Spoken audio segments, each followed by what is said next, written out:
Hello and welcome back to the Full Force Combat Podcast. My name is Nathan and I'm grateful to be joined by Alex here to talk all things UFC Paris. How are you getting on, Alex? Doing all right, my mate. Just cracking on, grafting away as per usual, keeping up with all the full force stuff, my own training, and yeah, just cracking on, grafting, mate, as per usual. But we got a nice little treat on the weekend. Got a UFC card on. Main card starting at 8 p.m. standard time. Come That's not quite home. late for France, isn't it? It would, yeah. What would that be in France? Like 9 p.m. or something for Yeah, the main 9 p.m. card. Yeah, I suppose they let them do their football like later on, don't they? So kind of Yeah. makes sense, but it'll be if it's any time you get a card. We've kind of been on a run recently of getting these sort of fan friendly UK friendly fight times as well, haven't we? But just Yeah. before we touch on that, let's just quickly touch on the HBO stuff, the hybrid boxing organization. I know it was media night recently. So what can you tell us about that? Oh yeah, it was fantastic, mate. It was good to meet the lads over there. Really grateful for the opportunity they've given me and Dan to commentate on the night. Uh, Met a bunch of great lads there. Met one of the co-owners there that night. He was really nice. The referee, he was really nice. And the fighters just all really sound dudes. And a couple of them who were fighting each other were there in the same room, but they're there having a conversation. It was good to see. And it's the first sanctioned hybrid boxing. And for those watching at home who aren't really sure what hybrid boxing is, it's essentially boxing in MMA gloves. So you'd say it's a little less technical than the full glove boxing, but you still got to be that level of toughness because the lads are just throwing bombs, in the little gloves. But yeah, so first of its kind, properly sanctioned, full. What's the word? Full Full force combat. It's full going to force be combat. Yeah, going to yeah. be full on. It's going to be good. And I think Yeah. when's the event? Is it September? Or is it September? Or is it October? It is in September. It is the. Let me just pull it up. This looks really bad because I can't remember the exact date. It is on the 27th of September. 27th. So it is a On the busy 27th. schedule if you're locked into full force combat because we've also got the Octagon Frankfurt event coming up September 20th, and there's going to be plenty of coverage from that. I know you guys are Oh going yeah. up there slightly earlier, going to be getting lots of pre-fight content as well as obviously on the night as well, and just after it finishes. Hopefully it doesn't go as long as the Prague card did. Crikey, that was long. Yeah, that was But a late we one. are that's crazy. Tell him, But Nathan, what this time did we get back? What time did we get back, 3 Nathan? a.m. Tell It him. was 3 a.m. wasn't it? I think Yeah. we got 3 a.m. something like that. It's absolutely outrageous, Yeah. but it was worth it. It was a great card, and hopefully this will be a great card. It's not really necessarily a standout one on paper. I'd say it's a solid card though. It's definitely not like a crappy UFC card. This is definitely lots of solid fights that should just translate to being fun to watch. And we'll start at the top just quickly. We'll go on to this main event.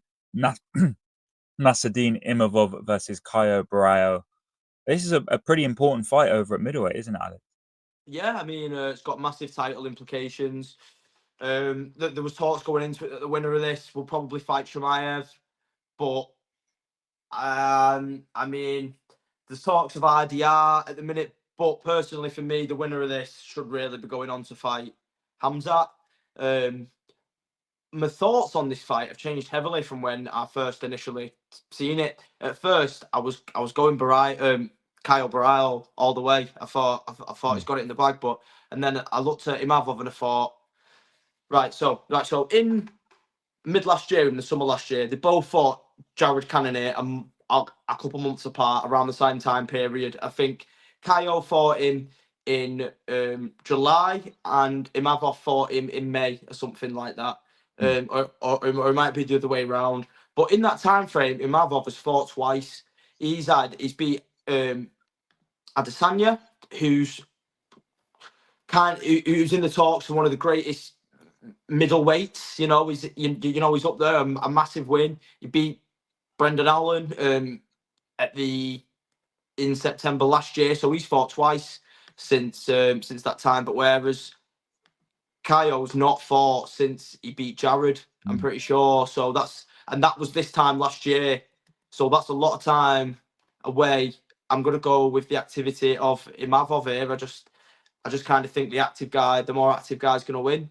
Yeah. I'm not too sure what your kind of initial thoughts are on this, Nathan, but I think it's a really interesting fight either way. I think it's very even. I can't really necessarily. I don't feel bold about any sort of prediction in terms of will it be Imavov, will it be Bro. I couldn't confidently be like, oh, Imavov's going to win by TKO or Bro's going to decision him.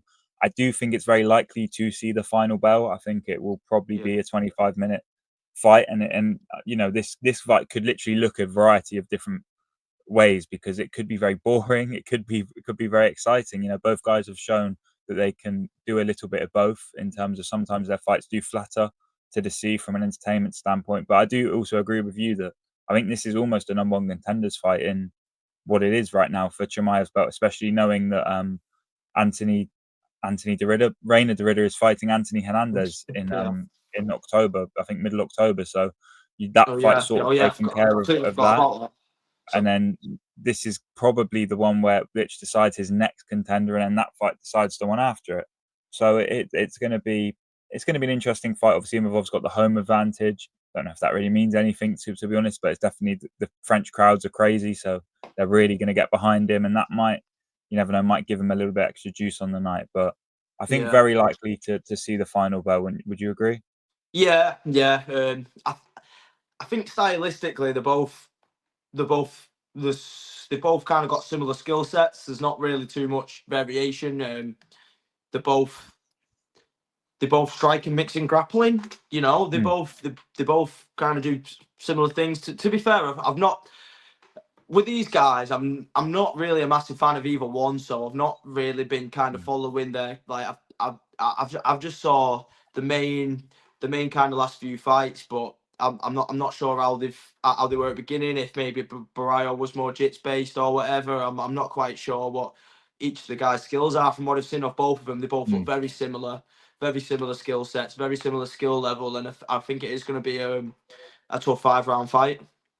Yeah, it's definitely. I mean, that is the main event, but I would argue that a lot of the people's main event is a fight that kicks off the main card. Patricio Pitbull, Lucien Keita. I mean, Patricio Pitbull was probably the most hyped debutant of the year, but I think Keita has a real claim of possibly being the best debutant of the year in terms of someone that could really come in and make a genuine impact. And wow, what Yeah, an assignment to start with because Pitbull's no slouch, but this is a hell of a fight. And Alex, I don't know how you see this going, but yeah. Keita, I feel like Keita's somehow the favorite. Yeah. I think stylistically, this is a very good fight. I mean, we've got Lucian Cater, Octagon, double champ, was sparking people out. Patricio Pitbull, he he is world class, but he's not been able to show he's not shown that world class level on the world class stage on the UFC. But we do know he does kind of have it in him. His last few fights, his fights in the UFC have been fucking I've been stinkers to watch, if I'm Mm. being completely honest.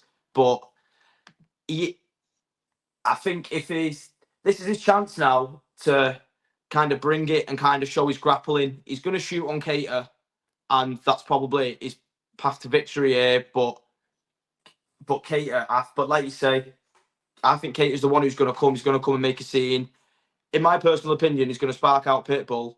Pitbull's going to go off somewhere, get caught, unfortunately, because well, maybe not because he won his last one, but I think he's just gonna fucking dust him off, go on a fat run, and I think he's gonna be a real problem at featherweight.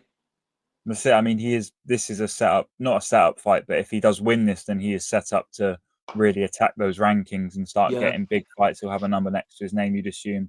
Pitbull. I mean, you're right in saying his last two fights haven't necessarily been the most exciting. I do sort of feel. I think it's pretty a common view now that Pitbull's a little bit over the hill, which is fair enough. Still an absolute legend, and is still capable of winning fights as he showed against Dan Ige. What a performance where he bit down on his mouthpiece and yeah, won the fight rather than necessarily put on a show. But I do feel like Keita is the stronger guy. I mean, his only loss is through injury. He you know, he's been really impressive in Octagon, mainly finishes as well.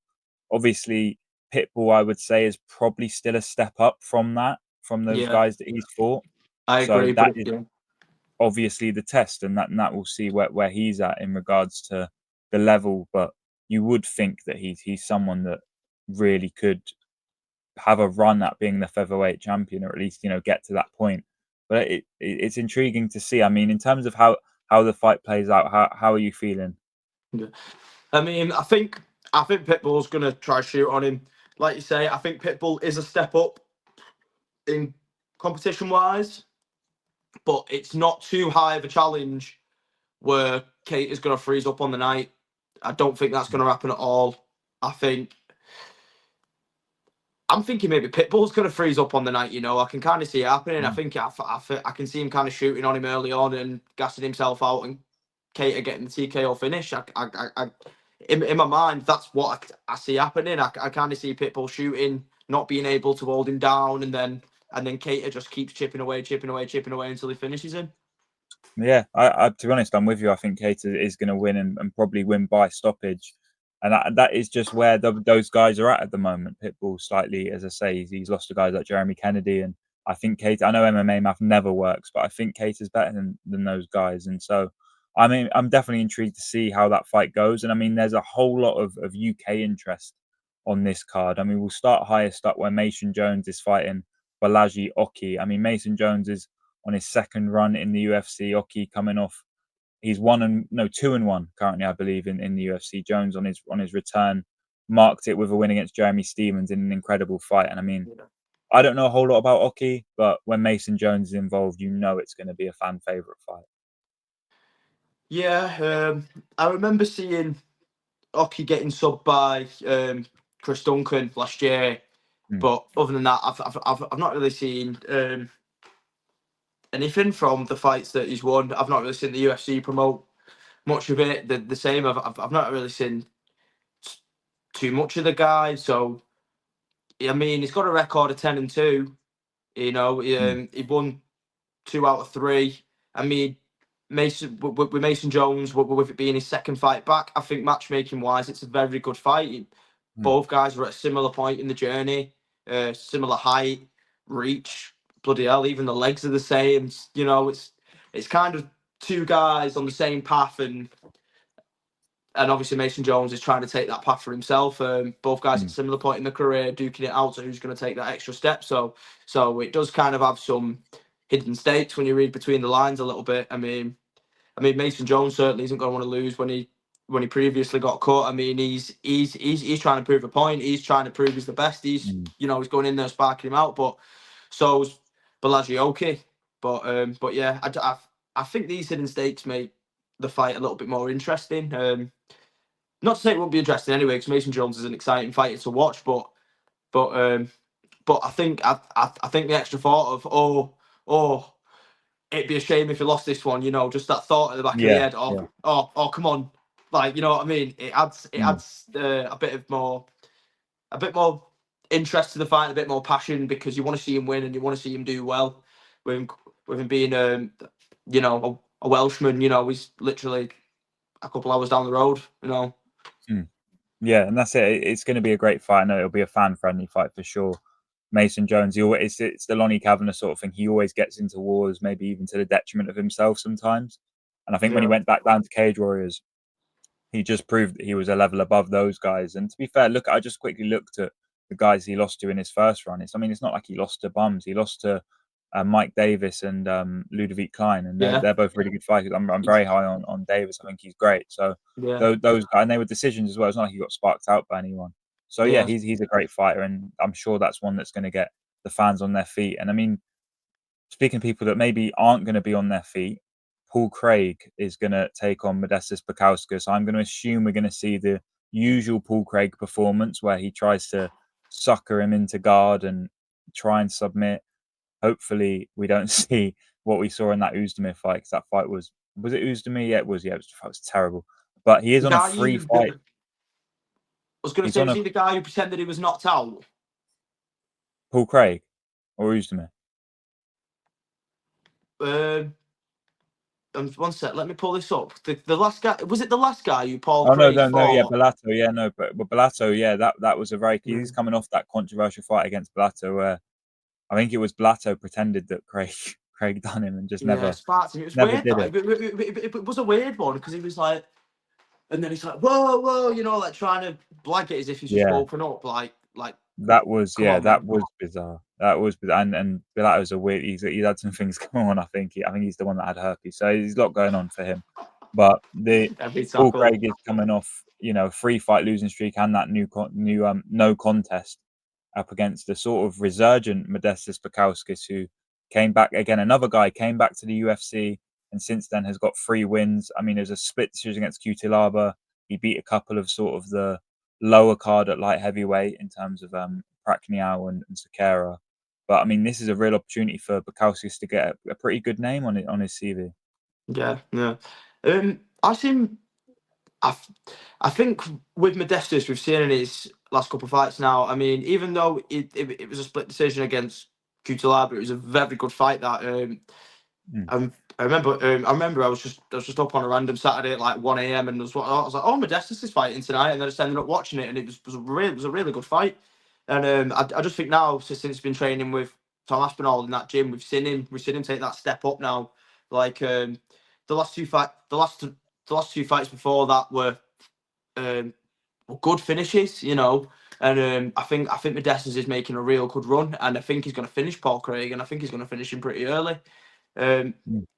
but that's not because I think Paul Craig is crap. I think he's really good at jits, and anything can happen in MMA. But I just think we're kind of the run what Modestas has been on now, and the run what Craig's been on now. I just think Modestas has got that more momentum behind him, and my initial thoughts are going to Modestas. I just don't see Paul Craig getting past him. I, um, I can see Modestas maybe landing a clean 1-2, and Craig a bit wobbly, and Modestas does what he did against Sakurera, I think his name was, Yeah. where he just flurried on him and dropped him. But I don't know if he's going to drop Paul Craig, but I can just see him flurrying on him, and Paul Craig, you know, just kind of shelling up and the ref stepping in. But I don't know. I could be proven completely wrong because Paul Craig pulls off some absolute mad wins. So it wouldn't. Mm. So yeah, Yeah, we'll find out. I mean, Bukaskas is someone that, as you say, he's surging now, and Craig is on that decline right at the moment. But again, he's lost to. It's not like he's lost to no one.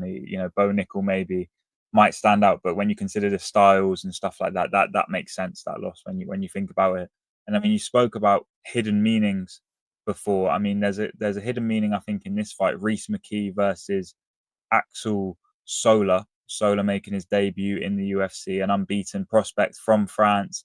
Reese McKee, and a guy who you must be thinking when you watch him, if he loses this, he might be gone, because he's coming off his first UFC win against Daniel Frunze, yeah, where he got himself a bonus as well. It was a great win, but he is coming off 2 losses in his most recent stint in the UFC. Obviously, had a rather unlucky start to life in the company when he fought Hamzat Chimaev, and obviously, understandably, got sort of bodied by him.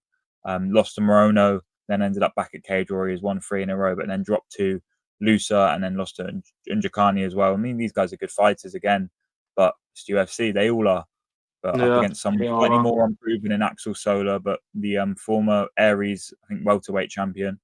So a really tough test for McKee.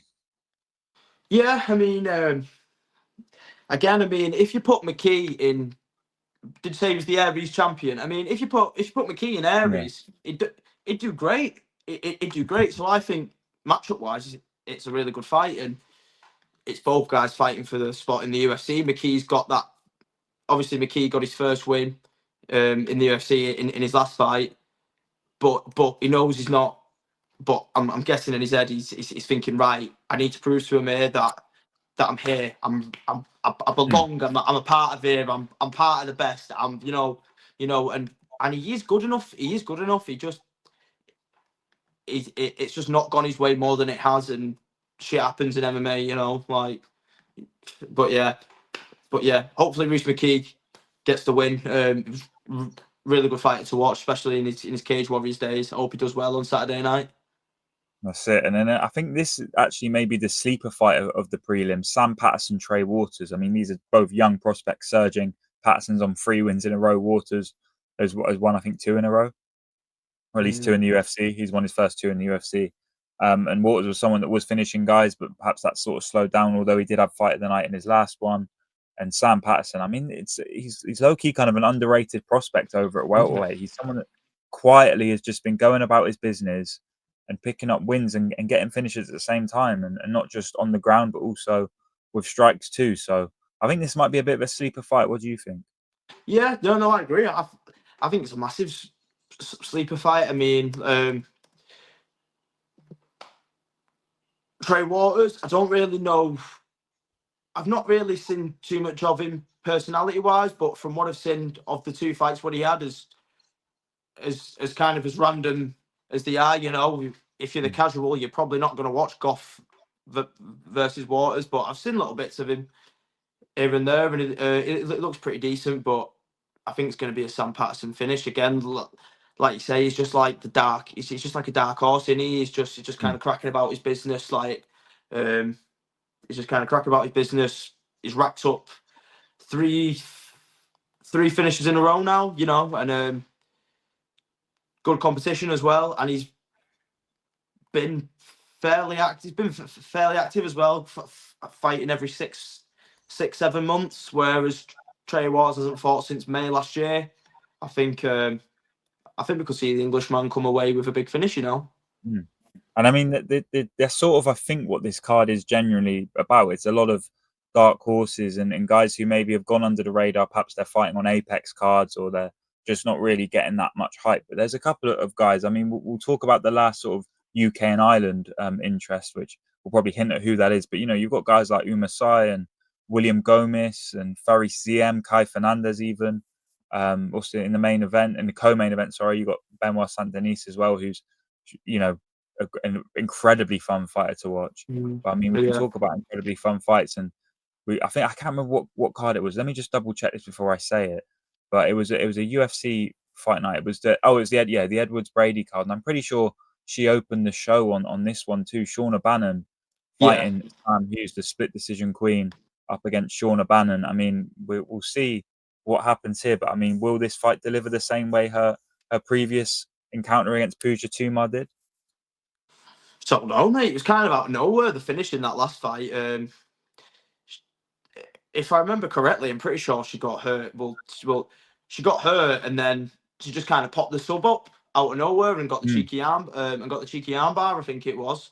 And but yeah, I mean, Shauna Bannon's actually really fun to watch. She's got the side kicks, you know. She's got a bit of like a taekwondo style too, with the way she throws like a side kick, and like she kind of um what's the word? She kind of like flurries in and out, you know. She'll like and then back off and then mm. throw a side kick, keep you away, and then flurry in, and I think it's quite entertaining to watch, and that says a lot for a women's MMA fight. Yeah, I can't say Sam Hughes is potentially the most entertaining fighter to watch ourselves. So I think maybe we'll see how it goes. Sam Hughes had 10 fights in UFC.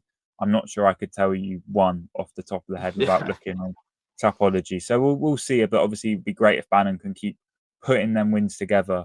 I mean, it's a pretty strong card, to be honest. As we say, you've got Ante Deja making his debut against sort of the litmus test for whether you're not crap or not, which is Martin Tybura. That will be a fight. I'm not sure if it will be any good, but it will happen. And then you've got, I mean, there are some actually fun fights here that we've not quite spoken about, in the sense of Benoit Saint Denis versus Mauricio Ruffi. That's actually, got potential yeah, to be one hell of a fight, coming off that great win against King Green, and Saint Denis coming off a recovery win after losing to Moicano and Poirier. But yeah, yeah. it's a really solid card. I mean, is there any other fights you're low key excited for in this card? I mean, not really, mate. We kind of covered over all the big ones. I mean,